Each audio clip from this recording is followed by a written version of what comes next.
रत्नागिरी जिल्ह्यातील Dapoli हळणे coastal bypass road मोठ्या प्रमाणात खचलाय। त्यामुळे वाहतुकीला मोठा अडथळा या ठिकाणी निर्माण झाल्याचं दिसतंय। पावसामुळे रत्नागिरीतील जनजीवन विस्कळीत झालंय। रत्नागिरी जिल्ह्यातील दापोली हळणे कोस्टल बायपास रोडची ही दृश्य आपण पाहतोय। या ठिकाणावरून तुम्ही प्रवास करण्याचा विचार करत असाल तर ही बातमी तुमच्यासाठी महत्त्वाची आहे। हा रोड मोठ्या प्रमाणात खचलेला आहे, त्यामुळे वाहतुकीसाठी मोठा अडथळा या ठिकाणी निर्माण झाल्याचं दिसतंय।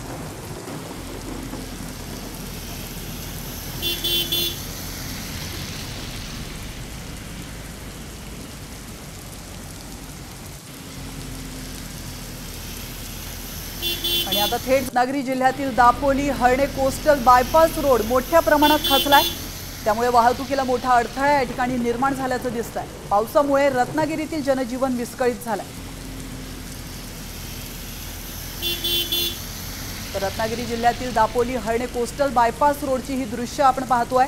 या ठिकाणावरून तुम्ही प्रवास करण्याचा विचार करत असाल तर ही बातमी तुमच्यासाठी महत्त्वाची आहे। हा रोड मोठ्या प्रमाणात खचलेला आहे, त्यामुळे वाहतुकीसाठी मोठा अडथळा या ठिकाणी निर्माण झाल्याचं दिसतंय।